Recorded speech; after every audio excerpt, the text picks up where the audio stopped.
everybody. I'm Karen Hartglass. You're listening to It's All About Food. Thank you so much for joining me today. My guest is Gregory Berns, MD, Ph.D., who is the Distinguished Professor of Neuroeconomics in the Psychology Department at Emory University, where he directs the Center for Neuropolicy and Facility for Education and Research in Neuroscience.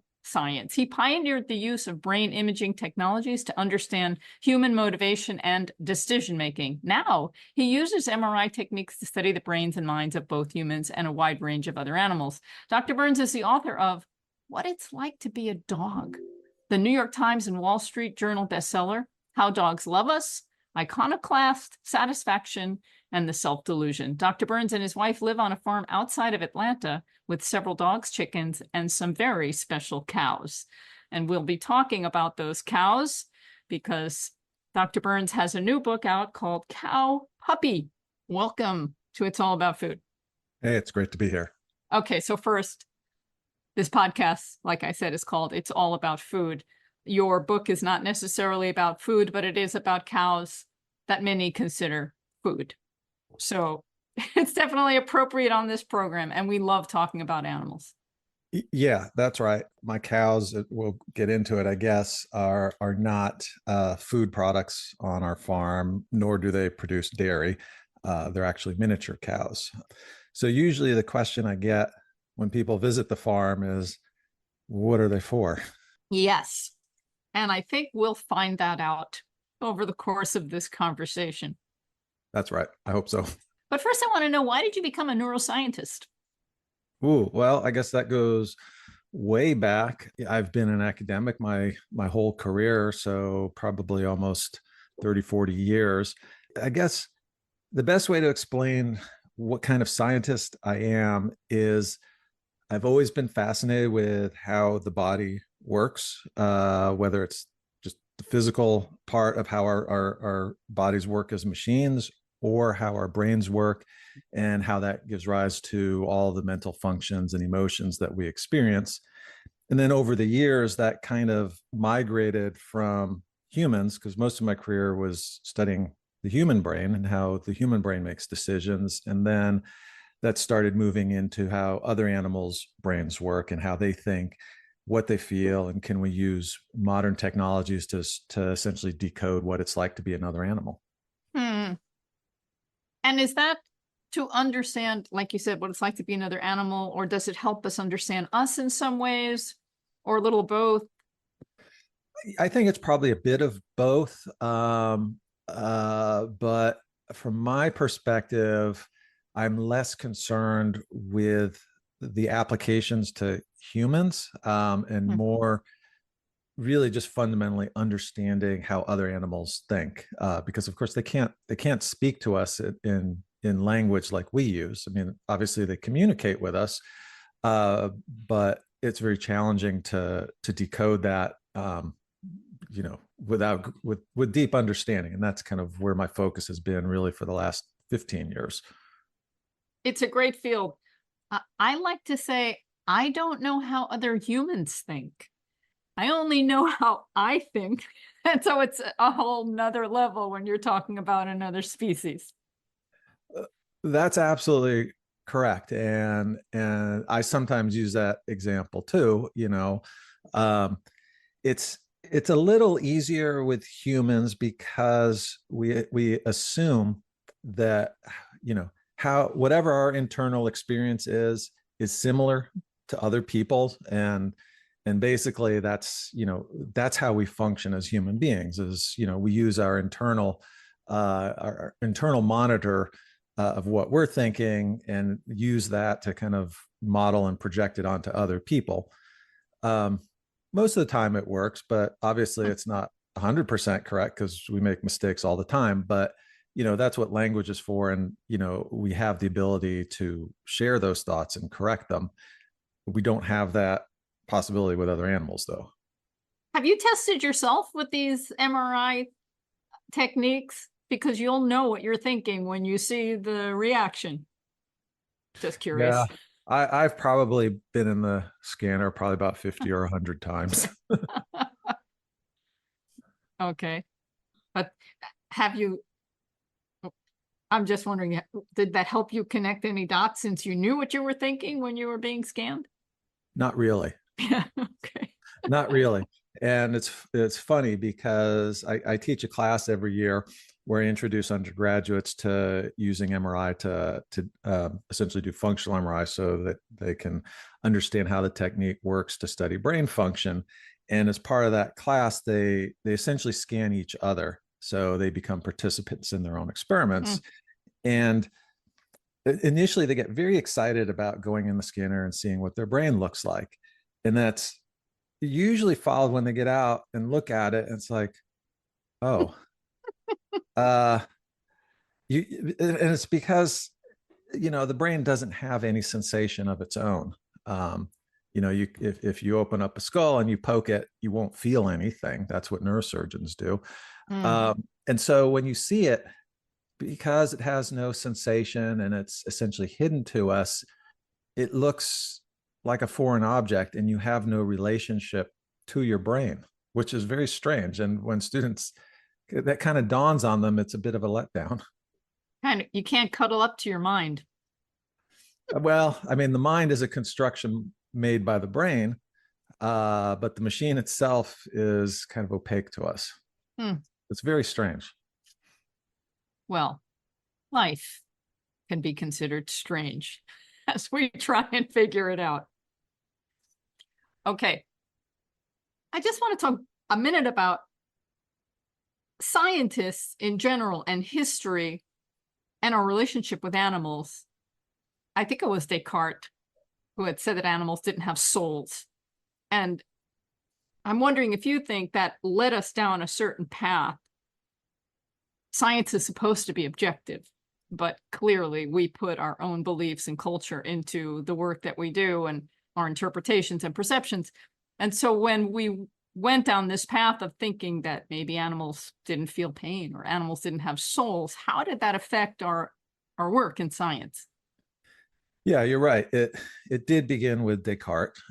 He thought that non-human animals were automatons, and essentially just kind of reflex machines. And that was the kind of prevailing opinion amongst academics through much of the 20th century. Um, even the behaviorists like Pavlov and Skinner, um, essentially, it's not that they didn't believe that there were kind of internal states to animals, but they dismissed them scientifically as unreachable and unstudyable and just focused on externally observable behaviors, because it's like, well, you can't ask an animal how they feel. And so they just dismissed it as not possible to study. Um, some of the philosophers of the 19th century, so some of the utilitarian philosophers, Bentham and Mill in particular, were kind of the first ones to push back against that. And it started in Britain, really, with the animal rights movement. And, I think it was Bentham who said, the question is not, whether they can feel, but whether they suffer. And they clearly do. But that was more of a philosophical statement, not a scientific one, that people had studied really until probably 1980s, 1990s, maybe even 2000s, where people really started taking this seriously academically. And, I mean, there's kind of a long history of using animals in biomedical research, and I say using in the most reductionist terms. You look first dogs, and then later other animals, and still to this day rats and mice in particular, but also along the way, lots of primate casualties were essentially used as tools to study how the body functions, and that's it. That has changed. It is changing slowly, though. Yeah, a lot of pain and suffering went down. during those experiments to many different animals, unfortunately. And probably because, well, as I said before, I don't know how people think except for myself. And I don't know what these scientists were thinking when they were doing those things. Perhaps some of them enjoyed it, and perhaps some of them tuned it out, and perhaps some of them truly believed that animals didn't feel anything. I don't know, but I'm glad we're moving in a better direction. Yeah, well, I think we're moving there, and and as I kind of found myself on a farm, the exact same questions and issues come up when you're talking about livestock and farm animals and other animals that are used in different ways. I think it's exactly the same issues. I agree. You talk about personality traits and define them with humans and with animals. And I just wanted to list what you call the big five because I thought they were interesting. There's agreeableness, aggressive versus peaceful, openness, which is curious versus uncurious, boldness, bold versus shy, activity, active versus inactive, and extroversion, extrovert versus introvert. Now, personally, when it comes to people, I don't like things like Ayurveda, for example, which like to describe people by their personality and their physicality and decide what you're going to eat based on those things. And there might be some science behind it. I'm not convinced by it for the most part, but I don't like being put in a box that way and characterized. But I understand in science, we need to measure things and we need to be able to understand things. And so we make categories, and it's convenient and useful to some extent, I imagine. Where does caring fit in as a trait? Some people wouldn't think of an animal as caring. Dog lovers and cat lovers might think their animals are. Does that fit into any one of those five? I didn't quite figure that out.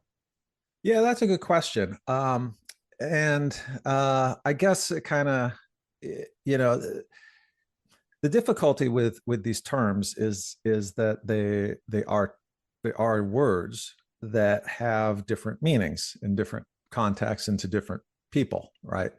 So and you're right. So you listed those terms that I've used to describe cow personalities, and I use those because that is one of the most common ways to describe human personalities. There are many others, and I think, to be clear, what we mean by personality is an individual, whether it's a person or an animal, their tendency to behave and act in consistent ways that seem to be stable across the lifespan. So take kind of ones that I think most people can relate to most easily is extroversion and introversion. And there's been a lot written about, especially, okay, I'm an introvert, which means, there are different ways to describe it. It's like, do you like to go out and party? Do you like to be the center of attention? Or would you prefer to be in kind of one-on-one conversation, et cetera, et cetera. So I think people relate to that, there's kind of continuums and these are spectrums.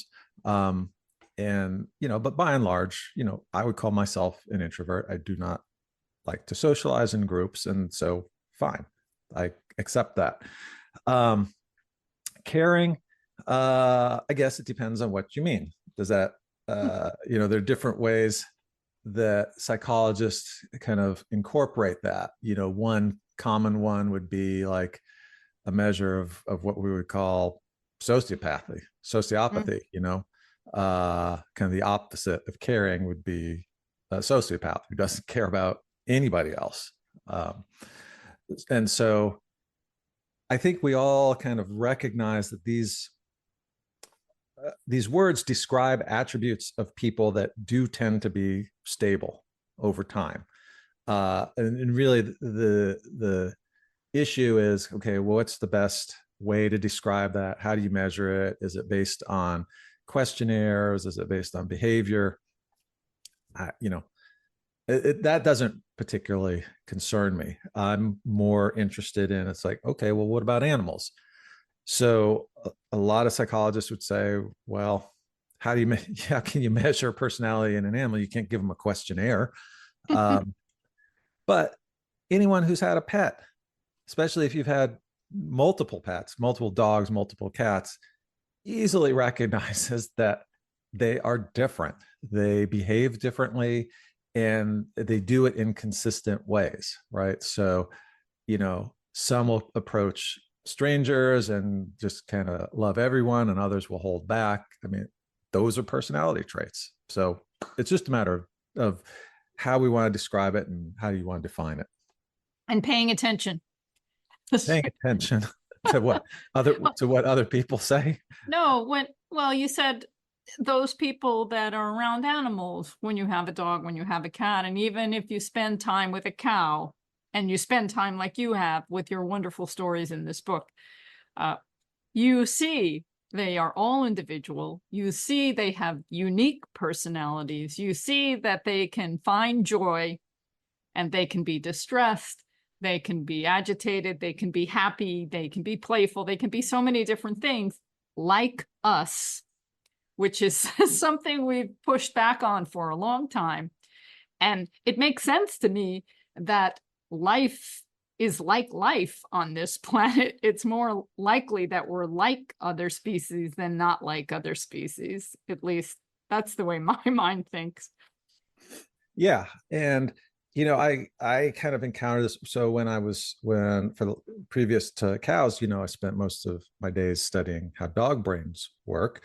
And I would encounter kind of the same thing. We would do these studies in these dogs we trained to go in the MRI scanner, and we'd write academic papers, and then they would get picked up in the popular press. And it's like, oh, your dog loves you, or oh, your dog does this, right? As if all dogs were the same. Like dog is a unifying thing. And I would give talks, and people would ask me, it's like, well, how do you know my dog? Does my dog really love me? And I would say, look, I don't know you, and I don't know your dog. Um, there's no guarantee. Just like people, it's like, how do you know your spouse loves you? Uh, That's good. there are good fits, and there are some that probably shouldn't be together. Okay, so you've written Cowpuppy, An Unexpected Friendship and a Scientist's Journey into the Secret World of Cows. And you worked as a neuroscientist, and then you and your wife decided you wanted to have a sustainable farm, and you found yourself mowing the lawn a lot, or mowing your property quite often. And that took a lot of time. And That's right. your intelligent decision was to get some ruminants, get some cows to feed on that, and that would be their purpose. And it's funny because I just interviewed the author and professor Julie Guthman, who wrote a new book called The Problem with Solutions.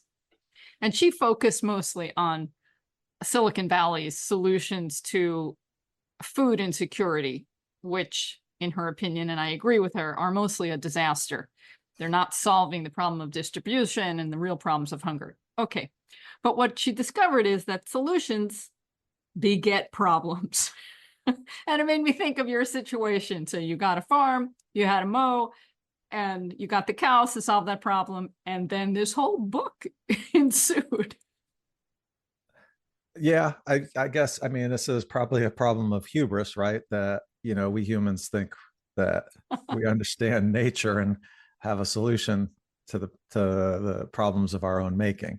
I fully agree with that. My problem is a minor problem, right? I moved to a farm. I'm fortunate enough that I was able to do that, and found myself in, honestly, what people here call God's country. It is beautiful. And so I had about 15 or so acres of pastures that were previously used as a horse farm, without kind of a clear idea of what I was going to do with this land. Initially, I thought, well, I'll grow vegetables. And that was very poorly thought out, because I had spent a good portion of my pandemic time taking online courses in farming, mostly from the Cornell Small Farms program, which puts out wonderful classes, Mm. on getting started in farming. Uh, but even while doing that, and even after moving here, I kind of quickly realized that that really wasn't in my DNA to do that. Growing things initially was fairly easy. I live in a semi-tropical climate, and things grow pretty well here in Georgia. Um, the problem, though, of course, was then, as actually you just point out, is like, well, what do you do with the stuff you produce? Um, what was I going to do? Go set up a stall at the farmer's market?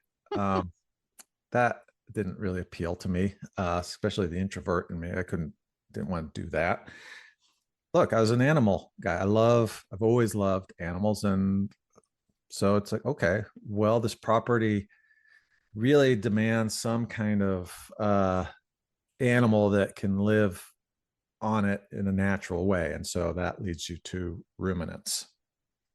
And honestly, it was the existing fencing that dictated what kind of animal without having to build more fencing or other kinds of fencing. Uh, it kind of came down to cattle. Well, I don't know how spiritual you are or how you feel you have that much free choice, but I wonder if this was something you were meant to do and learn from these cattle, um, to go on and further your work. My neighbor thinks so. My neighbor, who figures prominently in the book, Ken, is, yeah, Pastor Pastor Ken. Ken. Pastor Ken, now retired, but he was a pastor at the biggest church in the county that I moved to, um, and he's convinced that that a higher power brought us together, um, with some purpose. Um, I don't know how to respond to that, other than the fact that I think it's been the best thing I've ever done, both for me, uh, both as a learning experience on how things actually work. Um, as an academic, I've spent my life in the ivory tower. Um, that's a very kind of peculiar, sheltered environment with its own weird set of cultural norms. Um, and moving to the country, rural life, learning how food actually is grown and how difficult it is, and all the things that go into it, and kind of just the random, uncontrollable aspects of nature. Um, and then, learning to talk to people, uh, honestly, has been the best thing for me. The cows, to me, have been the catalyst for that. They've been the cowlist. Bad pun. I, as I mentioned before, I enjoyed reading your book. There are just wonderful stories, and you have, I don't know how to describe it. It's this beautiful openness and curiosity and caring for these animals that you're getting to know and love. And it's definitely a give and take between you and them, and the relationships are just delightful. And then at the same time, as you tell us a brief story, you interject a little of your neuroscience in there, and it's enough to make it understandable and palatable, because some people, they just want to be entertained and they don't want to read the science. But I like science, but I like that balance, understanding a little bit of what was going on. But I really appreciated your openness and your curiosity with these animals, which we don't get on a CAFO, a very large farm where animals are considered objects, for example, and that's a serious problem. Well, I appreciate that. I do. This is, I'm trying to tell folks, this is actually my sixth book. And I think to me, it's my best. It's the one that's the most heartfelt. It's, it's not easy to write what you feel, if that makes any sense. Um, but I did my best to just kind of, put it out there. There was a lot of sweetness, a lot of, as you said, it was heartfelt. Definitely, you succeeded. Well, thanks. And so then I guess then the question is, well, okay, well, why read it then? Hopefully it's entertaining. It's It's not. great storytelling. That's why. And personally, from my point of view, not to cut you off, but I did, sorry, is that I think we can learn a lot from this book, especially people that are so separated from animals, even if they have live with a pet, a dog or a cat or a bird or something. We need to know more about the animals that we consider food, and we need to know that they feel pain, that they love each other, that they have friends and family, and they care about each other, and they're very much like us. And maybe they're different in ways that we can learn from. Yeah, I guess, the question is, well, why did I write this book? I mean, there were several reasons. One, because I fell in love with the cows, and It's a love story. it is a love story. and I just wanted to share that. And there's that part of it. There's also the part of city boy moving to the country, and so there's the Green Acres aspect to it. Privileged city white boy moving to the country. Yeah, Yeah. absolutely. And so hopefully many of your listeners are old enough to know the show Green Acres. Right. Uh, there's a bit of that, and actually there's a fair bit of that. Except your wife isn't Ava Gabor. Right. That's right.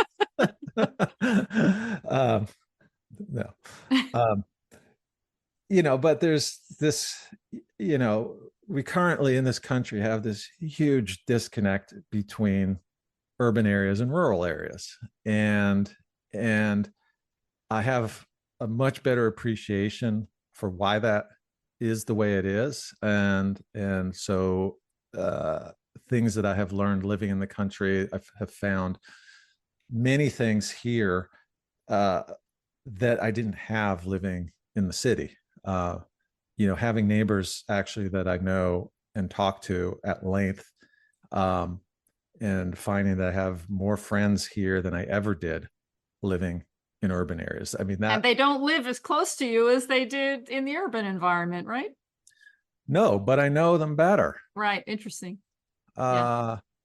And you find that, despite political differences, those don't really that doesn't really matter. What matters is the things that we all care about, which is, community, having people you can depend on, helping each other out when you need help. And that's all in the book. And like I said, the cows are a big part of it, but it's really more than just the cows. And kind of me giving back to the community is people come and see these animals, and they say, oh, wow, I didn't know that cows were like that, or that they can roll over for belly rubs and act like dogs. And so it kind of, my view is it's not, the book is not a polemic. It's storytelling in a way that I hope just like will make people go, oh, I didn't know that.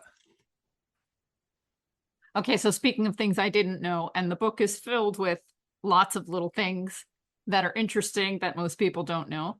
You wrote that dogs eat what humans eat. And this show is called It's All About Food. I like talking about food, so that was an interesting tidbit. And that's how we got closer to dogs, or that's what you surmise or others have done. Yeah, because I studied dogs and still interested in them, and dogs were the first animal to be domesticated, and it's an ongoing debate over how exactly that happened because it predates the written word, so there's no document that says, hey, this is how wolves turned into dogs. But we know some critical things. One is the diet. So wolves, of course, are carnivores, and prehistoric humans were omnivores, so they could eat many things. But critically, the wolves could and humans, those early humans, could share the same food, and it's likely that the wolves started hanging around human encampments, feeding off of their scraps, and then they also evolved genes that could actually digest carbohydrates. So dogs have the ability to digest carbohydrates. Cats don't, but dogs do. And that probably played a big factor in why they started hanging around. They also have the ability to follow humans because humans, of course, were always moving around for a long time. So one of the points I make in the book is, food is so central to human culture. It may be the most important thing historically and currently. We share meals together, and that is how people bond and culture develops over what we eat. And so the ability for a dog or proto dog, whatever you want to call it, to share in that is, I think, critical in terms of how dogs came into human culture and why they were the first animal to do that. So then you then compare that to other animals. So it's kind of interesting, right? Because wolves are not known to be friendly. The problem with that is that modern wolves are not friendly. The modern wolves are descended from whatever the common ancestor of dogs and wolves was, and the population basically split into modern wolves, which were the animals that wanted nothing to do with humans, and then the dogs, which were the wolves who liked hanging around. So then you realize, well, okay, how many other animals out there are there that we can share meals with? Not many, not many. So the ruminants, which would be cattle, horses are not technically ruminants, but they're kind of a bit like that. We can't eat the same food, and so that limits the time that we spend together. Really, you can sleep with a dog because the dog's digestive system is slow and they don't poop in the bed. Not really true with a ruminant.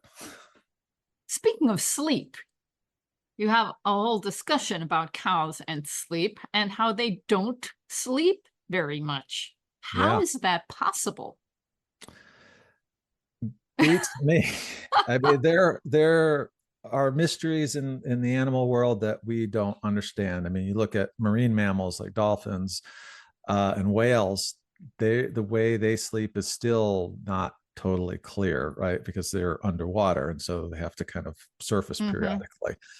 But the few studies in cattle that I could find on sleep patterns suggest that they sleep 3, maybe 4 hours in total every 24 hours, and that's including during the daytime. And when they do sleep, it's only for about 5 minutes at a time. They literally take cat naps or cow naps. And I have cameras set up on my pasture, and so I noticed this right away after I put the cameras up when I would check in on them at night, and I'd see every time I looked at them, I'd see their eyes, the reflections of their eyes, kind of just like looking around. It's like, gosh, they never sleep. The cow cam idea sounds really fascinating. The way you can visualize so many different things, and because cows' lives are slow, you can speed up the cow cam and kind of see when there's some activity. That's really fascinating. I know that as humans, we appreciate this technology when we have babies or when we have senior adults. I had 7 cameras on my mom in her house to watch her, make sure she didn't fall or need help and whatever. And they're really very useful. And you learned a lot from them with the cows.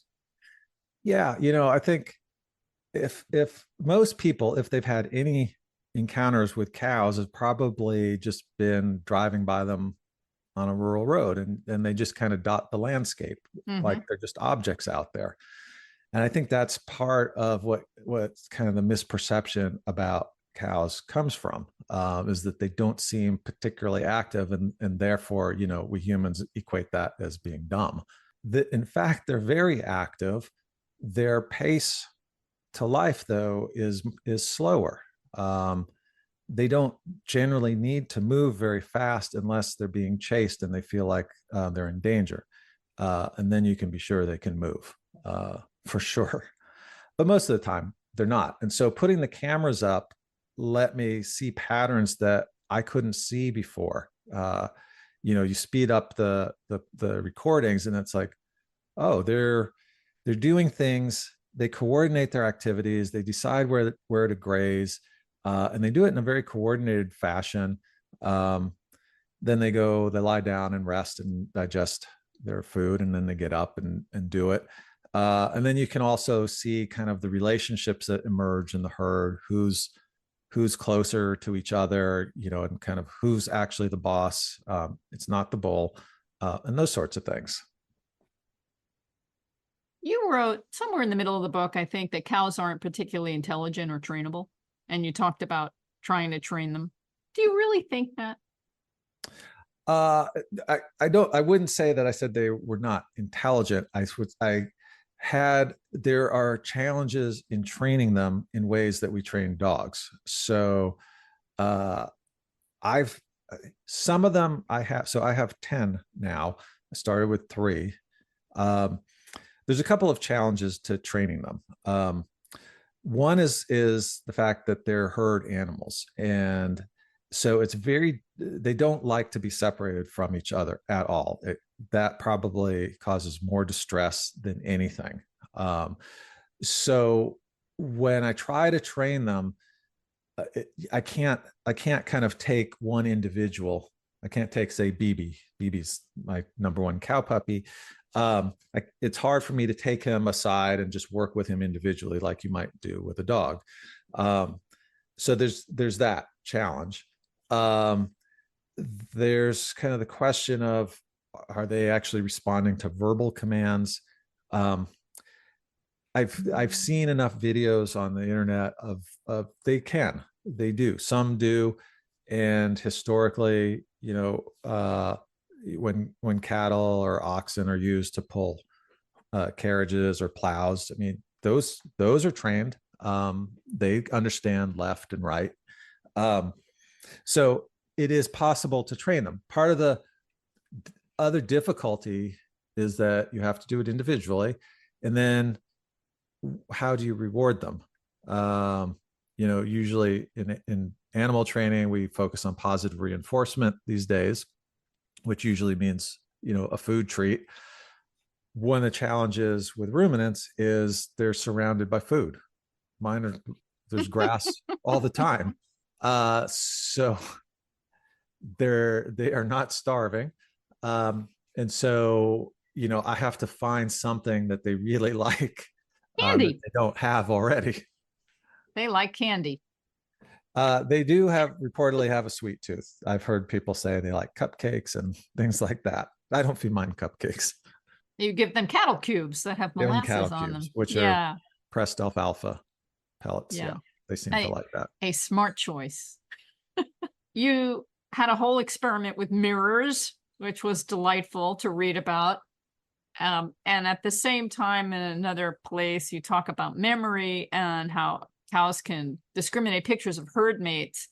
And I was kind of curious about what they can discern, what they recognize. So pictures work for them, but mirrors are a little more challenging. Yeah, there has not been a whole lot of research into the cognitive abilities of cattle. And so anything I say is kind of based either just on my observations or the limited literature, because, honestly, people haven't been interested in it. Hopefully that will change. So there have been studies where people have showed pictures to cows, and they do seem to be able to discriminate pictures of other cows that they know and other people that they know. That's pretty impressive, because I don't think that that's been shown that dogs can do that. Certainly in my experiments with dogs, we never really found kind of that ability. And we did many of those things where we showed pictures of their owners to the dogs while we were scanning their brains. And we never found any evidence that they extracted from a two-dimensional image what it represented. And that's part of the difficulty with pictures. There's very few animals that can do that. In part because, I mean, if you think about it, a picture is just a two-dimensional thing that we understand to represent the real thing. But you show that to an animal, it's not clear how they will process that, because for one, it's going to be much smaller than whatever the picture is of. And many animals, kind of size is kind of like the first visual dimension that is important to them. Is it big or is it small? If it's big, it can hurt them. If it's small, they can eat it. Something like that. Mirrors, though, are a little different, because a mirror is real life Actual size and motion. Exactly. And of course, anyone who has a dog or a cat knows that they behave in all sorts of weird ways when you put them in front of a mirror. Yeah. I've never seen, either a dog or a cat kind of show what we would call self-recognition. They might play with it, they might bark at it, or they usually eventually just ignore it. And so none of these things had been done with cattle. And so I thought it would be fun to put up a giant mirror in my pasture and see what happens. It took a while. So part of the problem with mirror experiments with animals is, unlike humans essentially grow up from infancy with mirrors. And so from a very early age, humans get accustomed to seeing their reflections. And soon, very soon, usually by about 12 to 18 months old, they recognize that that's them. That's very clear. Animals, of course, do not have that opportunity, especially wild animals and ones that live outside. So you have to give it time. And so I left this mirror up for months in the pasture to give them plenty of opportunity to interact with it and figure it out. Some of them actually began to use the mirror in ways that suggested like they understood it, meaning that they would walk up to the mirror, some of them would stare at it for a long time. Sometimes they would look behind it to try to see what animal that was. That was smart, right? Yeah. Yeah. And then some of I won't say the smarter ones, but we'll say the smarter ones then began to use the mirror like it functions, meaning that I saw, and I have on camera, they'd be looking in the mirror, and then another cow would approach from behind, and then they'd see it in the mirror and turn around and look what was behind them. So that means that they used the reflection and understood that it wasn't through the mirror, but it was behind them. That's a big deal. Yeah. Well, maybe if they were exposed to mirrors as we are from early on, they would figure it out at some point. Probably. I think a lot of it's just experience and giving them opportunity to explore at their own pace. But certainly we like to make tests to understand if animals think like we do, because we only understand how we think. But animals clearly have intelligence to do things that we have either no sensitivity for or ability for, and we can't even test for it. At least I don't know that we can, because we don't have those abilities, and we kind of put them aside and say, oh, they're just dumb, but they're just meant to do other things. Yeah, and this is kind of an old philosophical question.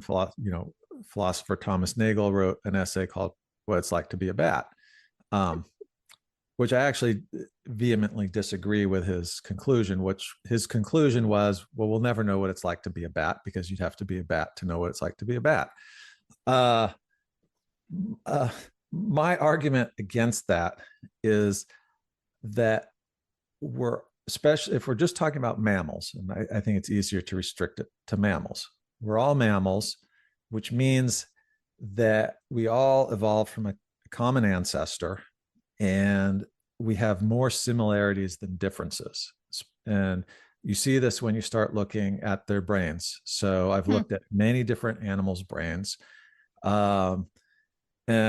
And although they're different sizes, different shapes, and different parts are bigger than others, the broad structures are the same.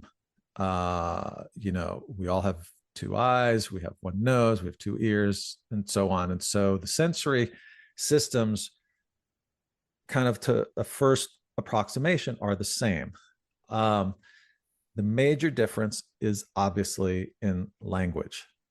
That is, where humans are most categorically different. And we can debate what that has to do with anything. Some people believe that language defines us. For example, that you need words to have the emotions because you wouldn't have the ability to put a label on it. I disagree with that, frankly. I don't think, honestly, for me personally, I have many emotions that I don't have good words for, but I recognize them, if that makes any sense. Mm-hmm. And I think animals are the same. Now, their sensory capacities may be different in some ways, but I think it's a matter of degree, not kind. So yes, they smell things differently. They may hear things differently and see things. You described how they visualize things with different amounts of cones than we do. Right. So, most other animals do not have kind of the full extent of color vision we do because they're what we call dichromats and we're trichromats. It's not the case that other animals see in black and white. That is definitely not true. They see in shades of two colors usually. But does all of that really matter in the end? And I don't think so. I think it's mostly just a matter of degree more than anything. You talked about trying to understand the sounds that came from your cows. Oh, am I using the right word, cows, here? You talked in the beginning of the book what we're allowed to cow. I meant to bring that up. The differences between all the animals. I don't think they're all cows, are they? No, I mean, I, as probably most people do, use the word cow to describe all the gendered variations of cattle. Cattle is the proper gender neutral term for all of them. A cow is technically a female that has had a calf only, but I'd call them all cows. Yeah, I think that those designations are important, especially today when we're so sensitized about gender terms. Yeah. So cattle, your cattle. You talked about trying to understand how they communicate because they definitely make different types of sounds in different situations. And you described a lot of them and it was fascinating to read. And one of the things you talked about is the vocal pitch, where low could imply big and aggressive and high could mean playfulness, something like that. And it just made me smile a little bit. I'm a singer and I'm typically a soprano, but one of the things that frustrates me is in roles for women, the roles for seasoned women, older women, are typically written very low. And the youthful women, the parts are written very high. Now, I can sing it all. I prefer to sing the high, and it's kind of frustrating that most of the roles that are for me today are so low.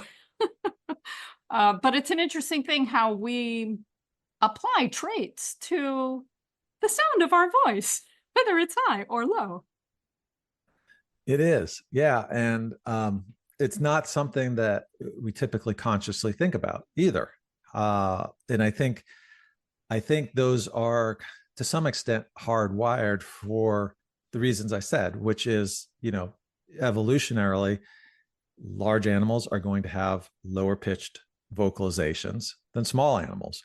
Or similarly, within a given species, an adult is going to be bigger and therefore have lower pitch than a juvenile, which is going to have a higher pitch. Um, and so those are just simple biophysical traits of vocal systems that relate to the size of the body. But then we kind of incorporate that into our assumptions and how we think about that and what those mean. And I think that carries through to other animals as well as us. I'm saving my favorite part of the book for last. And I was thinking about this throughout the entire book. I was wondering if you knew about Ellie Locks and the Gentle Barn and cow therapy. And then you finally spoke a bit about cow therapy and how cows lift you up and how sitting with them is almost a form of meditation. And this is what I love the most. And I think it's something that we're supposed to get from these animals. Slowing down, paying attention. And if we can do that, they can heal. They can heal us, and we can learn a great deal. So I'm glad you got that, and I'm glad you talked about it. Well, thanks. I mean, it's like I said, for where I live out here in the country, it's somewhat unique. I have many neighbors who have cattle, and they raise them for food purposes. Most of them end up going to auction and end up, on a CAFO in Nebraska, probably. It's not, and like I said, they're my neighbors, and we get you kind of have I have to live with people here, and these get into kind of difficult economic choices that people have to make, and I'm sympathetic to that. And so one of the things that I've done is, just by doing what I do, it kind of shows people, it's like, oh, you know I didn't know that cattle were capable of that. And people come over, other cattlemen come over, and they sit with the cows with me, and it opens their eyes. Yes, it opens their eyes, and we need more of that. So, as you may know, I am a vegan. I've been vegan for 36 years, and I do like to promote a healthy, whole food, plant diet. And you did say in your book, your intent is not to promote veganism, and I understand that. I live on a planet with mostly omnivores, humans that eat animals, and there are many things I appreciate about people who don't choose to eat like I do. And I want to live peacefully with everyone, but I do want to open eyes. And we have something serious going on the planet today, where we're growing too many animals to feed people. It's not efficient, and the way we do it is cruel, and we're learning that it gives us chronic diseases. La la la la la la la. That's not what this particular program is about, but I'm just curious, because your intent is not to slaughter these animals that you love and care about. But you mentioned that you do eat occasionally some meat. And for me, who can't understand what any other human thinks, I just wondered, why is that okay? Yeah, I was expecting you to ask me about this. That's a fair question. I just want to understand. Yeah, well, it's okay. So I have been at various forms of vegetarianism to varying degrees throughout my life. Um, and my kind of honest take on this is, for one, I'm against all isms, because I'm not an absolutist. And and so it's like, can you be vegan on Mondays? Does that count? Uh, what if you what you know what if you slip up and have a hamburger once a year? Do you still get to call yourself vegetarian or vegan? And this is kind of at the heart of why I avoid those terms. Uh, to me, it's kind of like AA. It's like if you fall off the wagon, what does that mean? Um, and so my It view means on you're this, human and we're not perfect. exactly what I was going to say is that you are not perfect, and you can't beat yourself up about it, right? Hmm. We all do Tomorrow the is another day, as they say at Tara. yeah. When I say I'm not vegetarian or vegan, I'm being honest because I am not absolute about it, and I stop beating myself up about it. Uh, Most of my protein comes from plants, but I mean, look, we have chickens on the farm. They have free reign of where they want to go. We eat their eggs. They have a good life. It's not risk free though. You know, if when you let chickens run free, they get eaten by other Hmm. animals.